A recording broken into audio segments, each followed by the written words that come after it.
Oklahoma's nursing board keeps all of their records very public. You can just go on their website and you can look up license information, and it'll also provide you with any disciplinary action taken against nurses, which is really nice. And when I last looked her up, it still showed that she no longer had her license. She actually is still practicing, has been practicing all this time under a different name.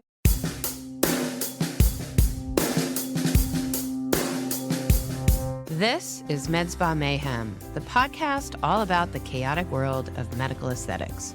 From Botox to lasers to IV bars, learn how to tell real versus fake, legal versus illegal, and safe versus potentially deadly.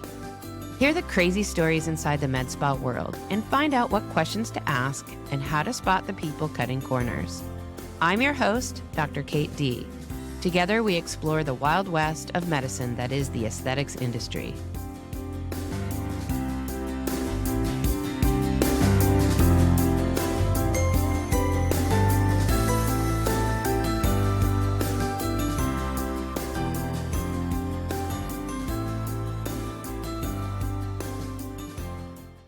Today, you're going to hear about two people who've broken the laws that we've been talking about, and they actually got caught and indicted. I hope it's become clear that if you've been following the podcast, that getting caught is actually very unusual. Very few of these perpetrators ever get prosecuted, and as we'll see, one of them is still out there practicing medicine without a license. I hope you find this interview interesting. I'm speaking with the reporter who just broke these stories. Hi, this is Dr. Kate D, and I am talking today with Jazz Wolfe. Jazz is a journalist who works for The Frontier, which is a newspaper based in Oklahoma. And she recently wrote a really excellent article about some of the legal cases going on in Oklahoma. And I thought it was so interesting. I asked her on, and I'm so happy that she was able to free up some time to talk to me today. So Jazz, thanks so much for joining me.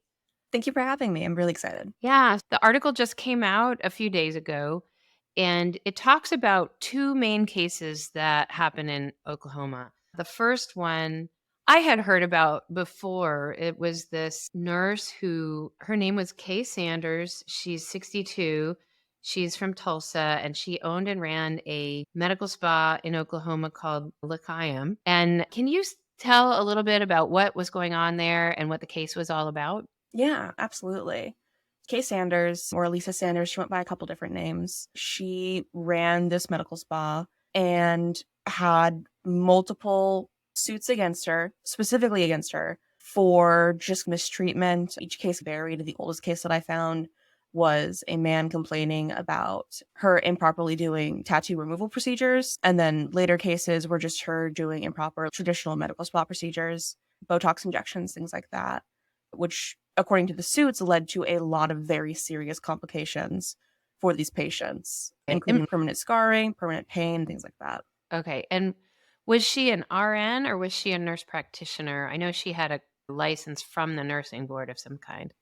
I believe she was a registered nurse. She was an RN. A registered nurse. Okay. And she was practicing on her own with no medical director? From what it looks like, yes, there was a situation where one doctor, whose name I can't remember at the moment, she claimed that he was her supervisor, but there wasn't a lot of evidence to support that. So essentially, she was practicing on her own. And as we've covered on the podcast before, RNs can be excellent injectors, but they don't have the ability to practice on their own.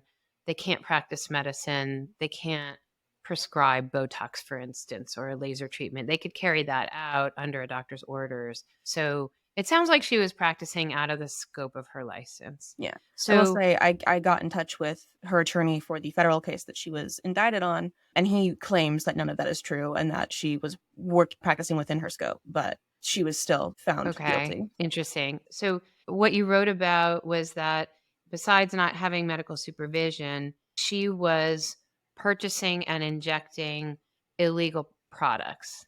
Can you say what was going on there? Where was she getting them? What were the illegal products that she was using? Yeah, she was obtaining, among other things, Botox from Canada, which is not permissible. You're supposed to be obtaining these things directly from manufacturers. That is FDA rules. And she was not doing that. She was obtaining it from, I think, a pharmacy in Canada. And that led to issues of her things like Botox being mislabeled because they were mislabeled under like Canadian measurements, basically, which was considered to be an issue and just made it so that people were very concerned about like patient safety. Yeah, and so for our audience, the issue in using illegally imported product, even if it's real Botox. So Botox is much cheaper in Canada. I actually talked to a med spa owner in Vancouver who had a partner in LA, and they opened up a clinic in LA, and this woman was so horrified and shocked at how expensive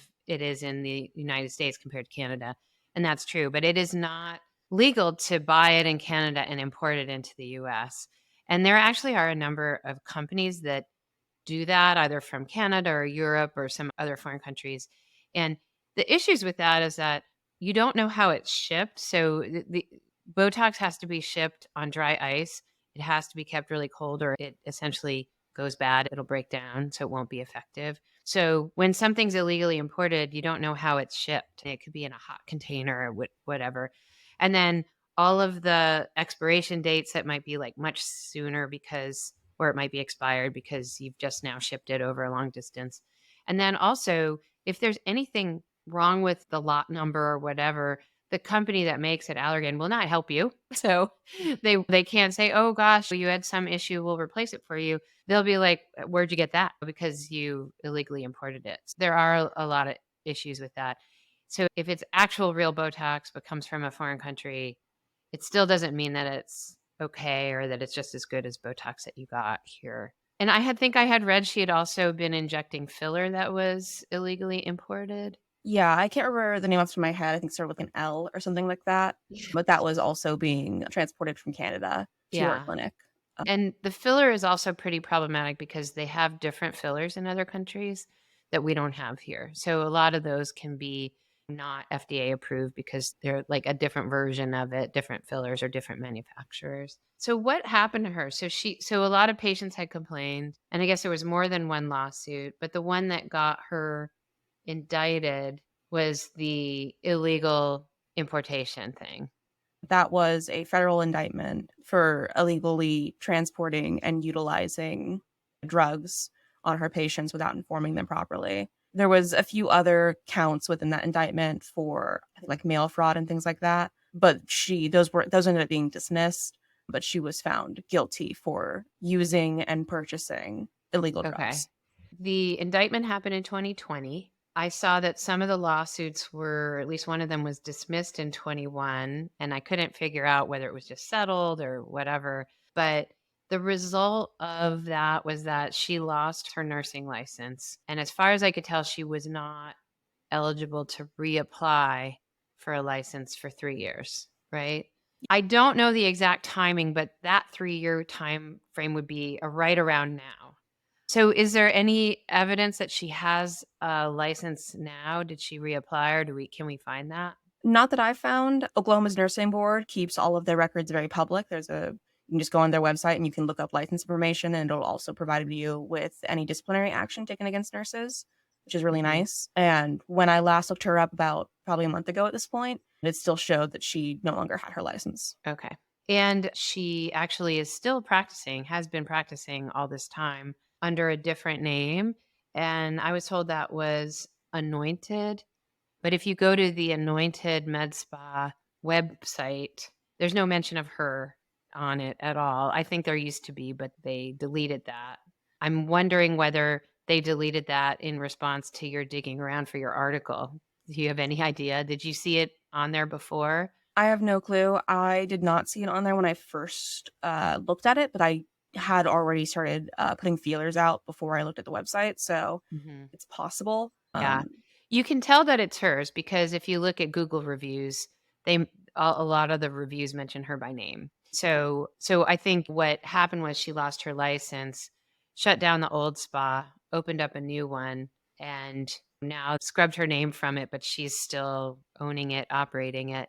And she doesn't have any license at all. What I've heard from the people is that they have complained to the nursing board and the nursing board's response was, "What can we do? We already took away her license." So I don't know. I think that to me, this is a real lesson for our audience that even after a federal indictment and multiple lawsuits and your license being taken away, there are still people out there practicing illegally. She was practicing illegally before, so she lost her RN license, but she's still practicing illegally. So I cannot stress this enough for our audience. I know I keep saying this, but always look up someone's license when you're about to see them.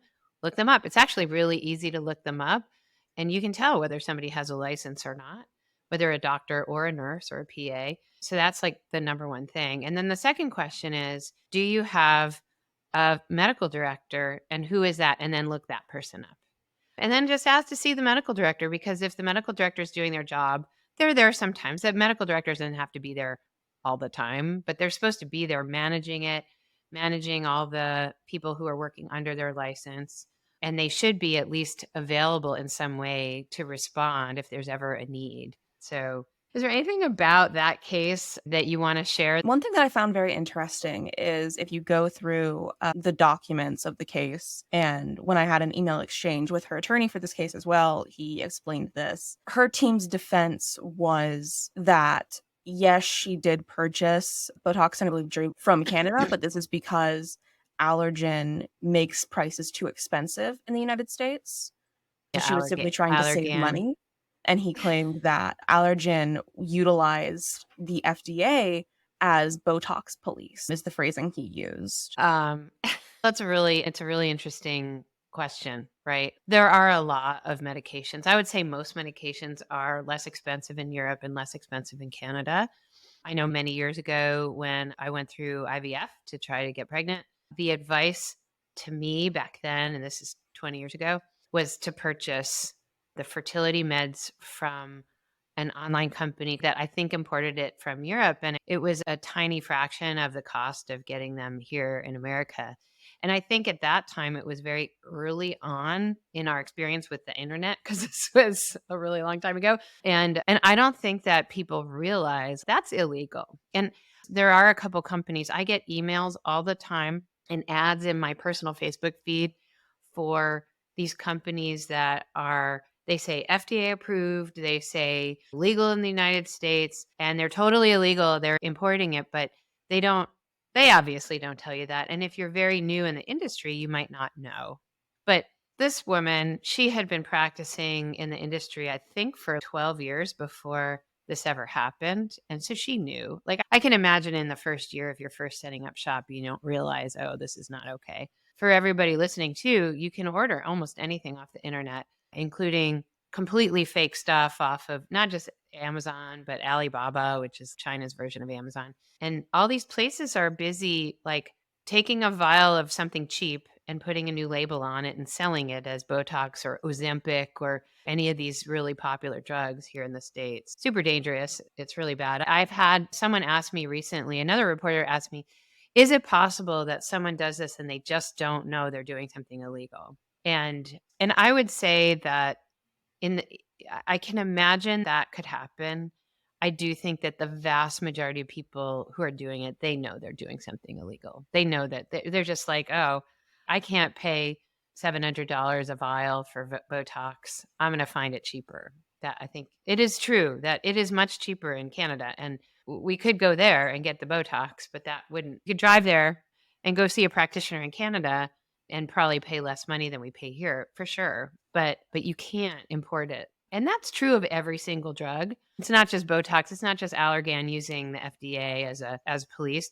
This is true for every drug on the planet. And there are cheap versions of Botox. There's a Korean version, there's one Chinese version. Those are not FDA approved here in the States. They would have to be shown to be safe. And the companies that make them don't want to jump through all those hoops to try to get FDA approval in the United States. So they don't. But there can easily be unscrupulous people in Asia saying, let me package this up, slap a fake label on it, and sell it as Botox. That I think that's the origin of all of the botulism cases that we've seen over the last few months from fake Botox. They're taking some foreign neurotoxin or something that's clearly too concentrated and has way more than the normal amount in it. I think that's why we've seen the botulism. Anything else about that case? Because I think that the second case is really interesting, and I know a lot less about the second case that you talked about in your article. Should we move on to that? Yeah, definitely. Sounds good. Okay. Do you want to describe what the second case was? It was in Oklahoma City, and it was about a doctor who ran a med spa called Pure Derma Med Spa. Hmm. Yeah, in that case with Dr. Darter, there were quite a few complaints, and by quite a few, about 70, sent to the Oklahoma Medical Board in 1 month at one point, because at her dermatology clinic, she was not able to provide patient information. And this was not the first time that had been an issue with her. There had previously been a variety of complaints to her regarding her practice. So I'm just pulling up my notes because it's been a second. But there were quite a few issues with her, and because of that particular period of 70 complaints in 1 month, she did end up having her license suspended, I believe. So the part that I read in your article was that there was a patient complaint from the med spa, separate from the dermatology office, where she received IPL and Morpheus, which is an RF microneedling device, from an esthetician. And the esthetician, I think, did it on her own without any supervision. I don't know whether the patient ever even saw Dr. Darter. Yes, if I'm remembering correctly, the patient eventually saw Dr. Darter after returning to the After, clinic. but Dr. Darter didn't prescribe these things. No. Yeah. And I think that's a really important thing too, is if you're going to have something, they have to have been prescribed by a doctor or somebody who's qualified to prescribe something. And an esthetician is not even a nurse. They can't prescribe anything. Okay. So you can't go see an esthetician and have them prescribe a medical treatment to you and actually do it to you. That's completely illegal. But it sounds like that's what was happening. So it sounds like the esthetician was providing medical services without even any input from the doctor, much less a prescription from the doctor. And so this particular patient had a really bad outcome. So she got all these burns and then went, and the S was trying to manage it herself.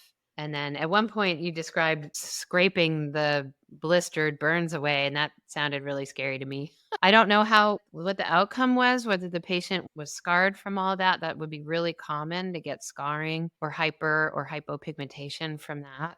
Yeah, it throughout the case, she describes issues with scarring and such stuff like that. Uh-huh. When I spoke with her attorneys regarding that issue, they could not share why the case was dismissed, but they did say that the client, their client, the patient, was happy with how everything turned out.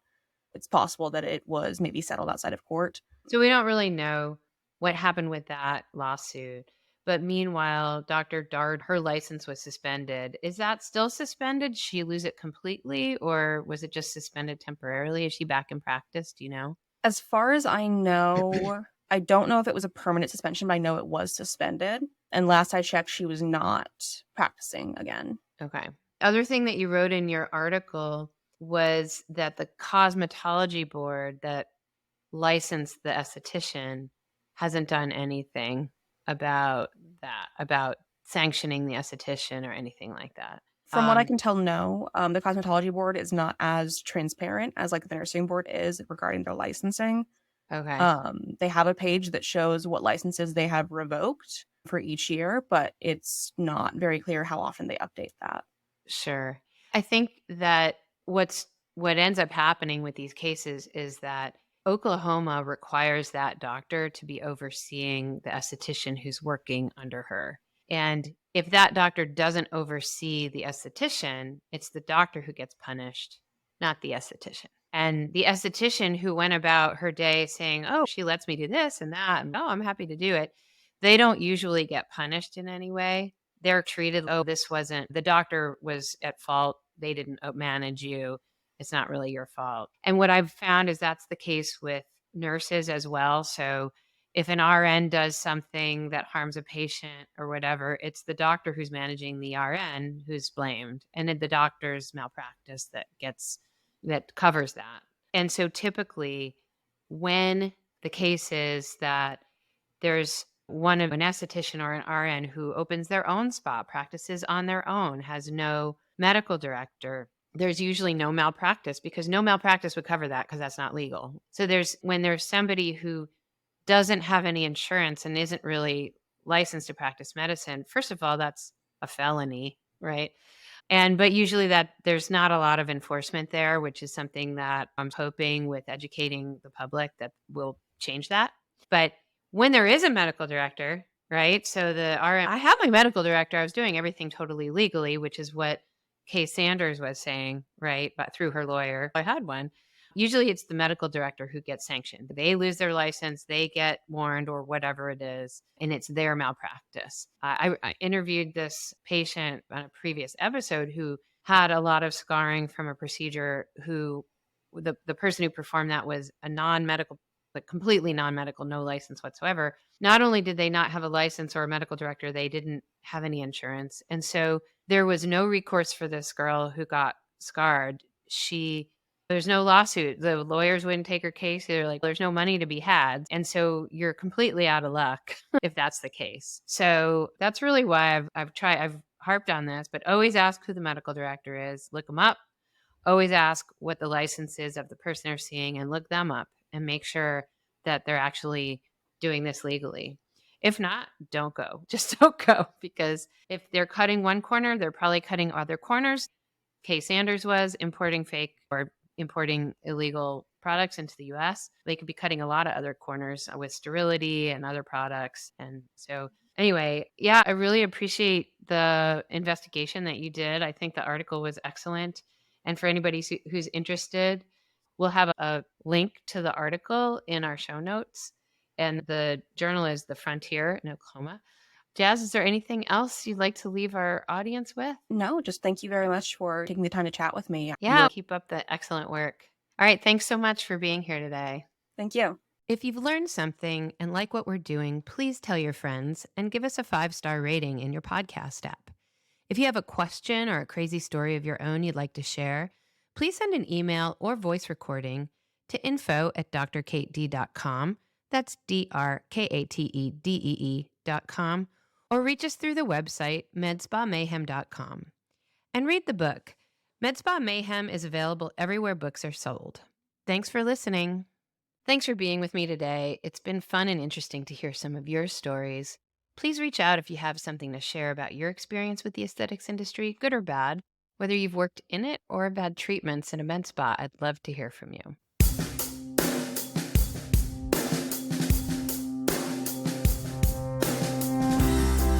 This has been Medspa Mayhem with Dr. Katedee. We are so grateful you're listening, and we hope you've learned at least one fun or possibly disturbing fact today. Don't forget to hit subscribe on your podcast app and leave us a 5-star review. And read the book. Medspa Mayhem is available everywhere books are sold. Links and more can be found in the show notes and on medspamayhem.com.